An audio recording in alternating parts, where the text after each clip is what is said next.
Welcome back everyone to our channel science builders.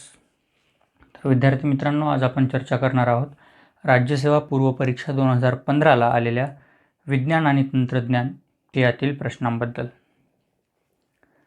तर science and टेक्नॉलॉजीचं 2015च्या पूर्व परीक्षेतील वळूयात आपण पहिल्या प्रश्नाकडे सुरुवात करूयात. प्रश्न आहे, व्यावसायिक शीतगृहात, काय प्रश्न आपला, व्यावसायिक शीतगृहात लोणी किती तापमानावर ठेवले जाते. आता जनरली शीतगृहामध्ये जेव्हा आपण लोणी स्टोअर करत असतो, जनरली म्हणतोय मी, तर आपल्या घरी वगैरे, तर आपण काय करतो, त्याला 5 डिग्री सेल्सिअसपेक्षा कमी 0 to 5 डिग्री सेल्सिअस ठेवतो. हे कुठं आहे, at home. This is at home particularly. पण जेव्हा आपण कमर्शियल पर्पज म्हणतोय, त्याचा कमर्शियल कोल्ड स्टोरेजमध्ये म्हणजे व्यावसायिकरण जेव्हा म्हणतो, त्यावेळेस आपल्याला तिथं फ्रीजिंग म्हणजे गोठणीकरणाचा सिद्धांत अवलंबावा लागतो. व्हॉट इज फ्रीजिंग, ज्याला आपण गोठणीकरण म्हणतो. काय होय गोठणीकरण? कमी तापमानाला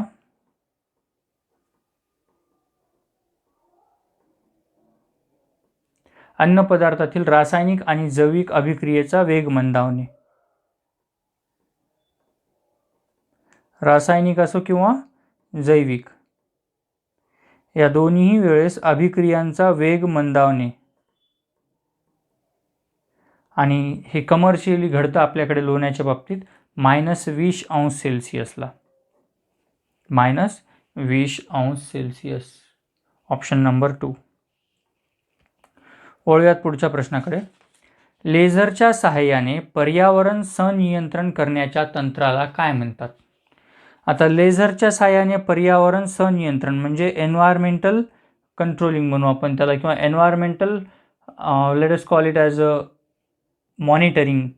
मग आता लेझर काय आहे अगोदर त्याबद्दल चर्चा करूत आपण. Laser in short we will call they are the particular rays. मग आता त्यात ऑप्शन्स दिलेत आपल्याला, रडार, सोनार, लेडार आणि लिडार. तर ऑप्शन्सवरून देखील आपण विचार करू. रडार काय आहे? Radar is a radio detection and ranging radio waves. Radar काय आहे? Radio detection and ranging. कोणत्या वेव्ज? Radio waves. याचा वापर कुठं केला जातो रडारचा? एअरक्राफ्टमध्ये, शिप्समध्ये किंवा मोटार व्हेकल्सच्या डिटेक्शनमध्ये वगैरे. ओके, आर्मी फील्डवरती देखील रडार सिस्टम वापरतात, ऐकलं असेल तुम्ही. नाव what is mean by sonar? Sonar काय आहे? It is a sound navigator ranging. Sonar काय आहे? Sound navigator ranging. आणि ही सिस्टम कुठं वापरतो आपण? जहाजावर वगैरे वापरतो. त्याचबरोबर सोनारच्या सहाय्याने आपण मेटल डिटेक्शन करतो. प्युरिटी ऑफ मेटल जी आहे, मेटल डिटेक्टर देखील म्हणून आपण सोनारचा वापर करतो प्युरिटी ऑफ मेटलसाठी, किंवा to measure the depth of oceans देखील. Ladar, ladar it is a language of engineering. Ladar काय आहे? Language of engineering. मग lidar, what is lidar? So LIDAR is nothing but they are the ultraviolet rays, UV rays. मग आता लिडारला आपण काय करू अगोदर, सगळ्यात महत्त्वाचं म्हणजे let us elaborate what is lidar. So लिडारलाच आपण लडार देखील म्हणतो. It is 3D laser scanning. 3D laser scanning. आता ह्या 3D लेझर स्कॅनिंगमध्ये नेमकं काय केलं जातं, याचा वापर काय आहे? तर उच्च क्षमतेचे नकाशे बनवणे,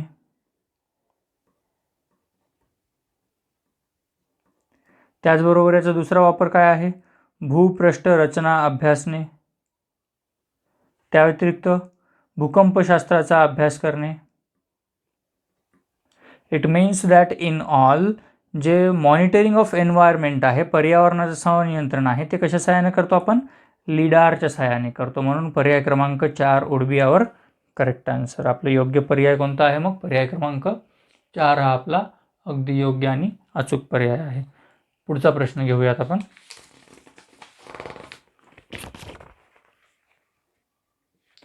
फळांच्या व भाज्यांच्या वितंचकीय तांबूसीकरणास किंवा तपकिरीपणा कारणीभूत असणारा मुख्य वितंचक कोणता?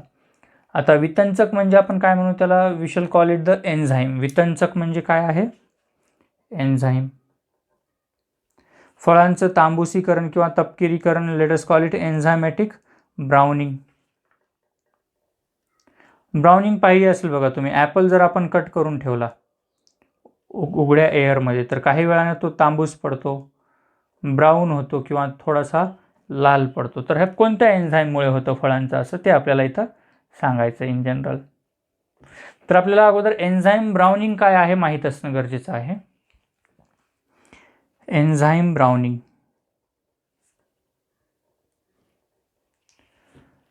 सो एन्झाईम ब्राउनिंगमध्ये काय होतं, जी आपली let us call it as polyphenol oxide जो असतो, पॉलिफिनल ऑक्साईड ज्याला आपण PPO म्हणतो, when comes in contact with oxygen, एअरमधल्या ऑक्सिजनसोबत जेव्हा कॉन्टॅक्टमध्ये येतो हा, तर काय होतं त्या ठिकाणी, मग पॉलिफिनल ऑक्साईड प्लस एअर ज्यावेळेस एकमेकासोबत रिॲक्ट होतात त्या ठिकाणी ऑक्सिडेशन होतं. काय होतं?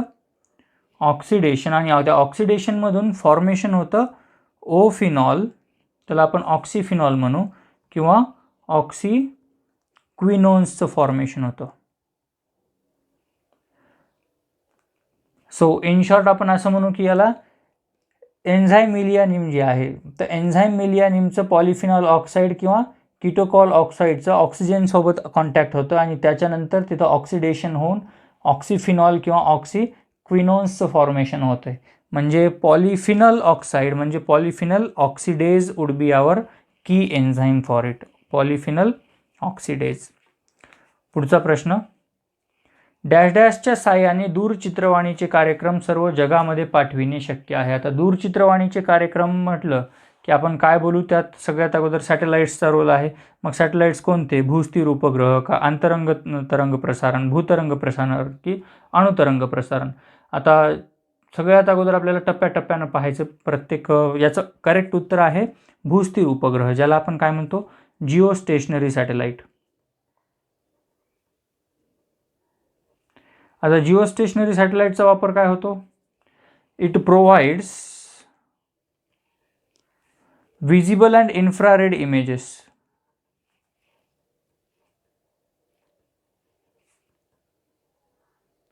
जिओ स्टेशनरी सॅटेलाईट काय करतं?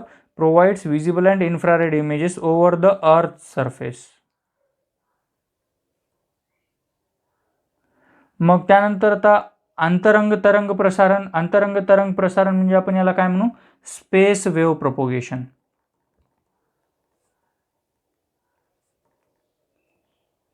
Space wave propagation. याचा वापर कुठं होतो? रडार कम्युनिकेशनमध्ये होतो, मायक्रोवेव्हमध्ये होतो, मायक्रोवेव्ह लिंकिंगमध्ये. त्यानंतर सॅटेलाईट कम्युनिकेशनमध्ये देखील याचा वापर केला जातो. मग भूतरंग प्रसारण म्हणजे आपण याला काय म्हणू? Ground wave propagation. आता ग्राउंड वेव्ह प्रोपोगेशनचा वापर कुठं होतो? जनरली आपल्याकडे रेडिओ ब्रॉडकास्ट किंवा रेडिओ सिग्नल्ससाठी होतो. आपले जे ऑल रेडिओ सिग्नल्स आहेत, ऑल इंडिया रेडिओ असेल, 91.1 असेल, 101 असेल, कुठलेही असतील, दीज रेडिओ सिग्नल्स हे प्रसारित कशाने होतात? भूतरंग प्रसारणाच्या सहाय्याने. म्हणजे त्याला आपण काय म्हणू? Late us call it as ground wave propagation. आणि अणुतरंग म्हणजे काय? लॉंगिट्युडनल प्रोपोगेशन. तर हा वेव्हचा फॉर्मॅट आहे, ज्यात साऊंड वेव्ज असतात, व्हायब्रेशन्स असतात किंवा लाईट वेव्ज असतात, सिस्टमॅटिक वेव्ज असतात. तर सगळ्यात most probable correct answer would be our geo stationery satellite which provides visible infrared images over the earth surface. भूस्थिर उपग्रह म्हणजे फक्त हा आपला पर्याय आहे. वळूयात आपण पुढच्या प्रश्नाकडे.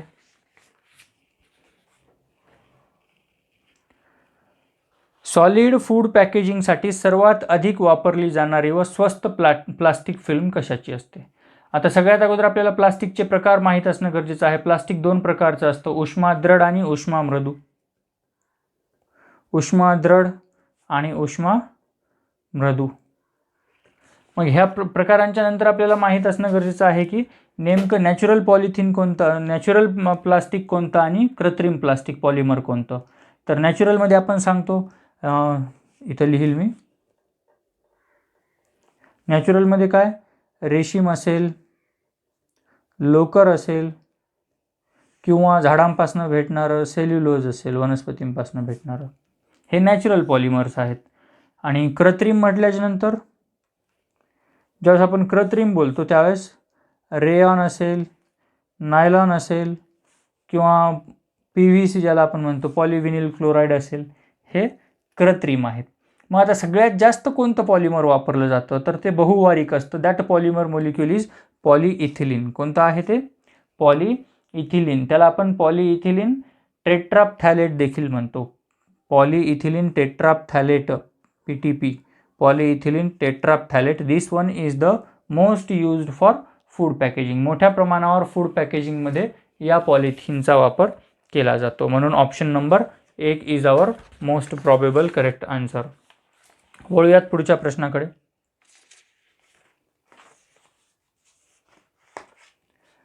अतिनील किरणे डॅश डॅश मधून आरपार जाऊ शकत नाहीत. जेव्हा आपण अतिनील किरणांबद्दल बोलतो, अतिनील किरणे म्हणजे कोणते, अल्ट्राव्हायोलेट रेज. अल्ट्राव्हायोलेट रेज दोन प्रकारचे आहेत, एक असतो UVA आणि दुसरा असतो UVB. मग आता आपल्याला इथं अतिनील किरणे आरपार जाऊ शकत नाहीत म्हणजे we are talking about UVB rays. मग ह्या UVB रेज ज्या आहेत, ह्या UVB rays they can pass through, कुठून पास करतात ते, क्वार्ट्समधून जातात, फ्लोराईडमधून जातात, as well as they go through rock salt. परंतु ते काचेतून जाऊ शकत नाहीत, म्हणजे काचेतून ते जात नाहीत. पर्याय क्रमांक अ, काच. That will be call glass would our correct answer. इथं ग्लास येईल, म्हणजे फक्त अ वुड बी आवर आन्सर. आता फक्त अ का मुळे घेतलं, कारण the light is transparent, light is transparent through glass, म्हणजे glass is transparent to visible light देखील म्हणता येईल आपल्याला. Glass is transparent to visible light but absorbs all ultraviolet rays, ultraviolet beta rays, ultraviolet rays ज्याला आपण म्हणू. आणि त्यामुळे काय होतं, प्रोटेक्शन फ्रॉम सनबर्न.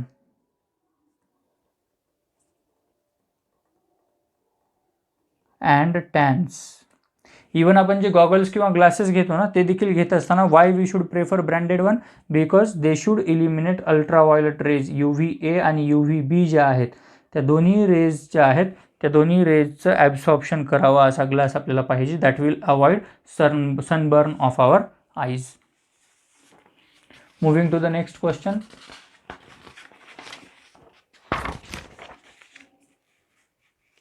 दुर्बिणीसारख्या प्रकाशीय उपकरणातील क्षेत्रभिंग व नेत्रभिंग यांच्या जोडणीतून काय आकारते. म्हणजे कॉम्बिनेशन ऑफ फील्ड लेन्स आणि combination of late us call it as eye lens जे आहे, eye lens and field lens. Field lens आणि आय लेन्स या दोघांच्या कॉम्बिनेशनमधनं काय बनतं आपलं, कंपाऊंड आयपीस बनतं. कंपाऊंड आयपीस, ज्याला आपण म्हणू संयुक्त नेत्रभिंग, आपलं उत्तर असणार आहे. आता आपल्याकडं रॅन्सडम आयपीस आहे, कंपाऊंड आयपीस आहे, हे माहीत असणं गरजेचं आहे. मग टेलिस्कोपमध्ये कुठला आयपीस वापरतो आपण, कंपाऊंड आयपीस वापरतो. मग या कंपाऊंड आयपीसमुळे काय होतं, कंपाऊंड आयपीस फॉर्मेशन करतं. कुणाचं फॉर्मेशन करतं, एनलार्ज्ड अँड व्हर्च्युअल इमेजचं. Enlarged and virtual image formation करतं. आणि त्यामुळे काय होतं, this compound eyepiece works like magnifying glass. Works like magnifying glass. Okay, पुढचा प्रश्न बघूत. सन 2006 सालानंतर खालीलपैकी कोणत्या ग्रहाला सूर्यमालेतील ग्रह मानले जात नाही, परंतु बटू ग्रह. We all know that Pluto. अगोदर आपल्याकडे 9 ग्रह होते, पण त्यानंतर प्लुटोला आपण त्यातनं काढून टाकलं and we give it as a place of dwarf planet. आपण त्याला बटू ग्रह असं म्हणतो. So that is our Pluto 1. Next question घेऊ आपण. A satellite having circular orbit around the Earth has kinetic energy EK. While the minimum amount of what is the minimum amount of energy to be added so that it escapes from the Earth? अर्थच्या कक्षेतून म्हणजे पृथ्वीच्या कक्षेतून बाहेर निसटण्यासाठी किंवा निसरण्यासाठी त्याला ऊर्जा किती दिली जाईल. इथं आपल्याला कायनेटिक एनर्जी, इस्केप वेलॉसिटी आणि बाइंडिंग एनर्जी एवढ्या गोष्टी महत्त्वाच्या आहेत. तर बाइंडिंग एनर्जीचा आपल्याला फॉर्म्युला आहे, binding energy is equal to minus of kinetic energy. Okay, मग हा बाइंडिंग एनर्जीचा फॉर्म्युला झाला आपल्याकडचा. But it is the amount of energy which is given to the satellite. amount of energy that should be given to the satellite. Okay, आणि satellite escapes if additional energy is provided to the total energy. मग आता इथं total energy काय आपली, total energy is equal to kinetic energy plus potential energy. Potential energy let us consider it as 0. आपल्याला kinetic energy किती दिली तिथली E के एवढी दिली, बरोबर. आणि आपल्याला in terms of total energy is equal to binding energy, म्हणजे आपली binding energy is equal to काय येईल इथं, E के येईल. Therefore E K would be the amount of energy. पर्याय क्रमांक 3 असेल. पुढचा प्रश्न घेऊयात. ऑक्सिश्वसनामध्ये ऑक्सिजन कोणती भूमिका निभावतो. ऑक्सिश्वसन म्हणजे आपण त्याला म्हणू aerobic respiration. What will you call it, aerobic respiration. आता एरोबिक रेस्पिरेशन म्हटलं की त्या ठिकाणी काय होतं, aerobic respiration requires oxygen. Aerobic respiration requires oxygen to generate ATP molecule. To generate ATP molecule. मग आता ग्लुकोजचं ज्यावेळेस विघटन होतं त्यावेळेस कार्बन डायऑक्साईड आणि वॉटर फॉर्मेशन होतं. म्हणजे रिॲक्शन काय घडणार आहे तिथं एरोबिक रेस्पिरेशनमध्ये, C6H12O6 वेन ऑक्सिडाइज्ड, ऑक्सिडायझेशन झाल्याच्या नंतर तिथं CO2 formation plus H2O formation takes place आणि एनर्जी मोठ्या प्रमाणावर लिबरेट होते in form of ATP molecules. Adenosine ट्रायफॉस्फेटच्या फॉर्ममध्ये तिथं एनर्जी बाहेर पडते, बरोबर. इट मीन्स दॅट इथं जो ऑक्सिजन आहे तो भूमिका कोणती निभावतो, it plays a role of electron acceptor. Electron acceptor म्हणजेच आपण त्याला काय म्हणू, इलेक्ट्रॉन ग्राही. Option number 2 would be our correct answer. पुढच्या प्रश्नाकडे वळूयात आपण. अतिश्रमामुळे स्नायुदुखीमध्ये खालीलपैकी कोणते रसायन जबाबदार असते. अतिश्रम म्हटलं की म्हणजे आपण काय म्हणू, एक्सेस अमाऊंट ऑफ एक्झर्शन म्हणतो आपण त्याला, लार्ज अमाऊंट ऑफ एक्झर्शन. तर आपण पर्यायानुसार बघू. आता पर्याय काय आहेत आपल्याकडे, लॅक्टिक आम्ल. लॅक्टिक आम्ल कधी तयार होतं आपल्याकडे, ज्यावेळेस आपल्याकडे मसल पेन असतो, मसल पेन असेल, क्रॅम्प्स आले असतील आपल्याला, किंवा मस्क्युलर फॅटिग असेल, तर हे कुणामुळे तयार होतं, प्रोडक्शन ऑफ लॅक्टिक आम्लामुळे तयार होतं, बरोबर. आता फॉर्मिक आम्ल, फॉर्मिक आम्ल कधी तयार होतं, फॉर्मिक आम्ल तयार झाल्यामुळे काय होतं आपल्या बॉडीमध्ये, इरिटेशन ऑफ आईज आणि नोज होते आपल्याला जनरली. फॉर्मिक ॲसिड तयार झाल्यामुळे काय होतं, irritation of eyes and nose, म्हणजे नाक आणि डोळे वगैरे चुनचुन करतात, बर्निंग होतं त्या ठिकाणी, इरिटेशन होतं. इथेनॉल, तर इथेनॉल कधी होतो, ethanol is the ethanol takes place for the reduction of stress, म्हणजे ethanol is a stress reducer. Ethanol काय आहे, स्ट्रेस रेड्युसर आहे. आणि ॲस्कॉर्बिक ॲसिड म्हणजे आपण त्याला काय म्हणतो, vitamin C in other language म्हणू. आणि मग विटॅमिन सी रिस्पॉन्सिबल कशासाठी असतो आपल्याकडे, विटॅमिन सीची जर समजा एक्सेस अमाऊंट झाली तर त्या ठिकाणी we experience diarrhoea or we also experience nausea. पण हीच जर विटॅमिन सीची डिफिशियन्सी झाली तर त्यामुळे काय होईल, it's deficiency will cause us scurvy or kidney stone. Even vitamin सीला आपण काय म्हणू, वार्धक्य विरोधी सत्व म्हणू,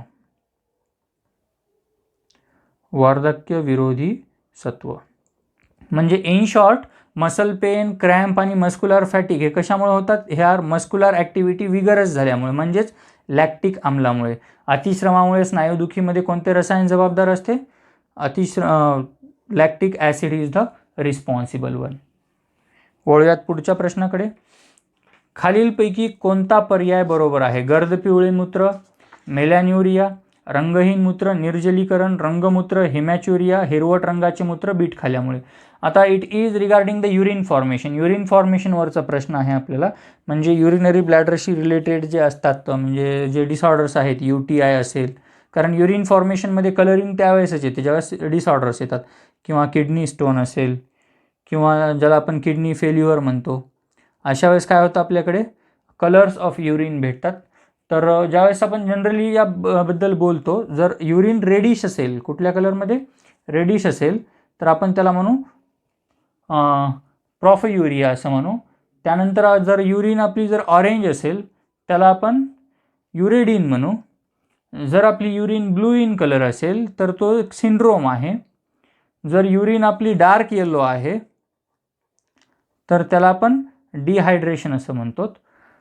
सो इन ऑल आपल्याला सोबत जो चार्ट दिसतोय, किंवा जे आपण असं म्हणू की जी सोबत तुम्हाला डायग्राम जो प्रेझेंटेशनमध्ये चार्ट दिसतो, त्या प्रेझेंटेशनवरनं वी कॅन गेस की कुठल्या कलर फॉर्मेशनमध्ये कुठली युरिन डिफिशियन्सी आहे. तर त्या सगळ्या जर आपण प्रॉपर थरोली स्टडी केल्या तर आपल्याला लक्षात येईल की गर्द पिवळे मूत्र, मेलॅन्युरिया इज रॉंग वन, हे डिहायड्रेशनमध्ये असतं निर्जलीकरण झाल्याच्यानंतर. रंगहीन मूत्र ही देखील पेअर इथली चुकीची आहे. रंगमूत्र हिमॅच्युरिया म्हणजे ज्याला आपण ब्लडी युरिन असं म्हणतो, रक्तरंगमूत्र हिमॅच्युरियामध्ये हे करेक्ट आहे, आणि बीट खाल्यामुळे ही देखील रॉंग आहे. So option number C would be our correct one. याच्यावर अजून डिटेल आपल्याला सोबत जे दिलेला डायग्राम म्हणू किंवा जो चार्ट आहे त्या चार्टवरून आपल्याला आयडिया क्लिअर होतील. खालीलपैकी कोणता आजार बरा करण्यास ॲग्रीमायसिन वापरतात? ॲग्रीमायसिन काय आहे इन जनरल शॉर्टमध्ये? ॲग्रीमायसिन इज अ ट्रीटमेंट, अँटीबायोटिक आहे. ॲग्रीमायसिन काय आहे? इट इज अन अँटीबायोटिक, आणि हे अँटीबायोटिक कशासाठी वापरलं जातं? जीवाणू आजारांसाठी वापरलं जातं, म्हणजे for the cure of bacterial diseases म्हणू आपण त्याला.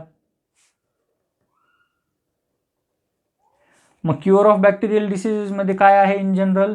आपल्याकडे स्ट्रेप्टोमायसिन आहे किंवा टेरामायसिन आहे, यांचा देखील वापर केला जातो. आणि हे कुठल्या डिसिजेसच्या क्युअरसाठी वापरतो आपण?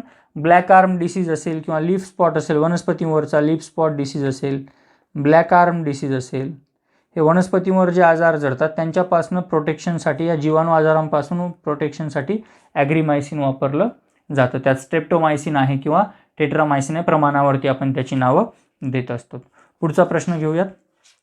पचन संस्थेमध्ये मुख ते गुदद्वार यामध्ये pH मध्ये काय बदल होतात? आता त्यासाठी अगोदर pH स्केल माहीत असणं गरजेचं आहे. What is pH? pH स्केलमध्ये ॲसिडिक कधी असतं, न्यूट्रल कधी असतं, आणि अल्कलाईन किंवा बेसिक कधी असतं?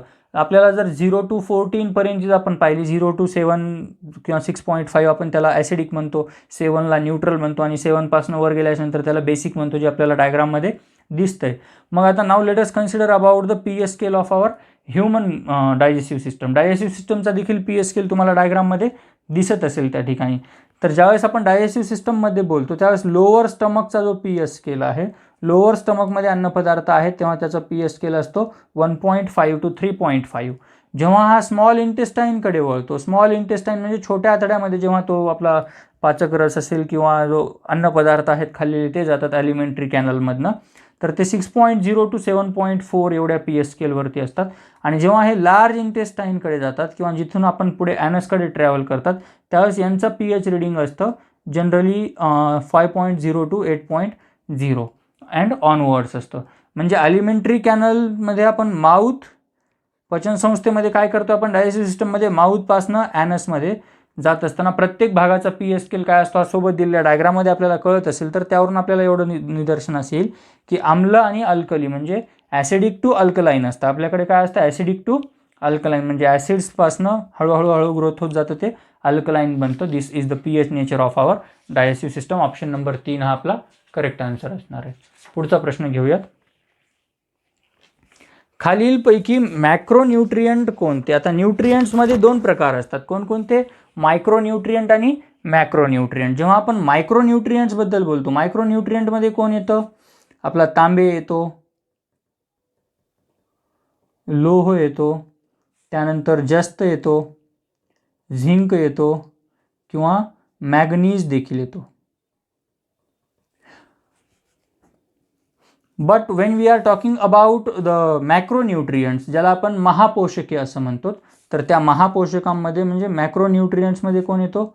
Sulphur, nitrogen, phosphorus, potassium, carbon, calcium आणि oxygen.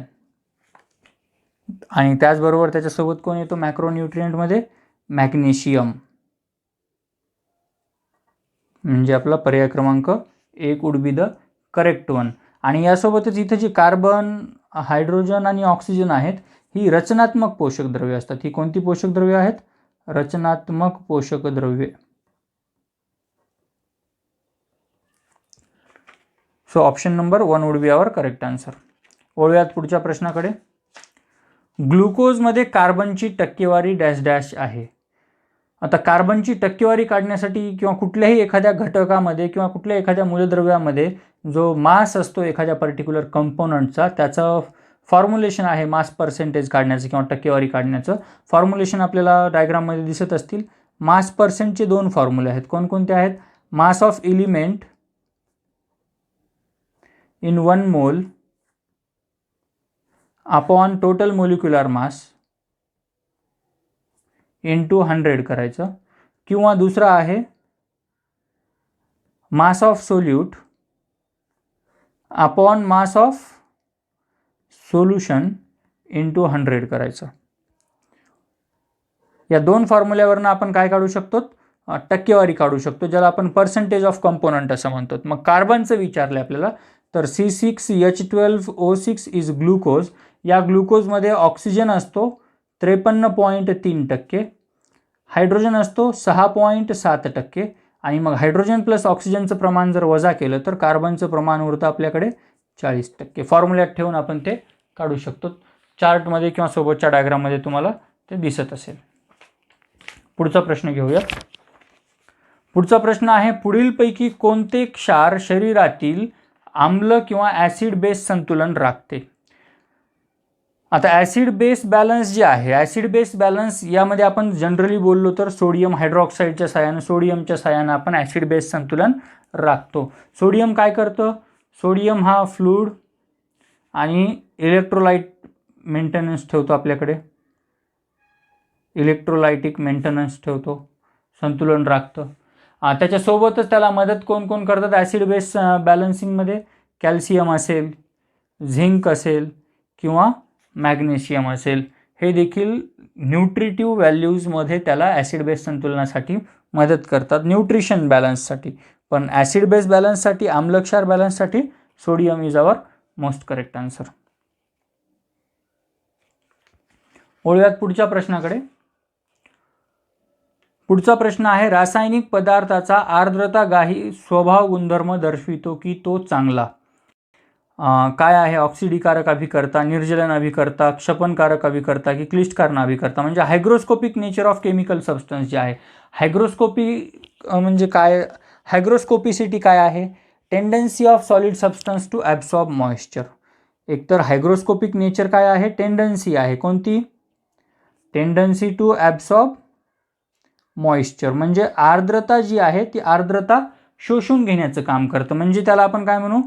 Water absorb physically water absorb केलं जातं, बरोबर. म्हणजे इन शॉर्ट आपण जर समजा ज्या रिॲक्शन्स म्हणतो आपण, कॉम्बिनेशन रिॲक्शन, डिस्प्लेसमेंट रिॲक्शन, किंवा ज्याला आपण अजून दुसरी कुठली रिॲक्शन म्हणतो डबल डिस्प्लेसमेंट रिॲक्शन वगैरे, तर त्या टाईप्सला आपण जर प्रॉपरली थरोली स्टडी केलं तर त्यात एक स्टेट ऑफ ड्रायनेस असते. त्या स्टेट ऑफ ड्रायनेसमध्ये ही हायड्रोस्कोपिक रिॲक्शन घडून येते. आणि ती कशाच्या सहाय्याने घडून आणतो आपण? सल्फ्युरिक ॲसिड किंवा म्हणजे आर्द्रतागाही स्वभाव गुणधर्म जो आहे तो कुणाचा असतो? सल्फ्युरिक ॲसिड किंवा सोडियम हायड्रॉक्साईडचा असतो. पण हे दोन्ही कसे पाहिजेत? कॉन्सन्ट्रेटेड पाहिजेत. हे दोन्ही जर कॉन्सन्ट्रेटेड असतील तर त्यावेळेस ॲज अ ड्राईंग एजंट म्हणून ते काम करतात, आणि ड्राईंग एजंटमधून रासायनिक पदार्थाचा आर्द्रताग्राही स्वभाव गुणधर्म तो दर्शवला जातो. म्हणजे तो ड्राईंग एजंट आहे, चांगला निर्जलन अभिकर्ता आहे. Option number 2 would be our correct answer. मला वाटतं जवळपास सगळे प्रश्न संपलेत आपले, बट त्यातला आपला सायन्स अँड टेक्नॉलॉजीमधला सायन्स 2015च्या प्रश्नपत्रिकेतला भाग. भेटूयात आपण पुढच्या सत्रामध्ये पुढच्या प्रश्नपत्रिकेसहित पाहत राहा सायन्स बिल्डर्स. आवडलं तर लाईक, शेअर आणि सबस्क्राईब करायला विसरू नका.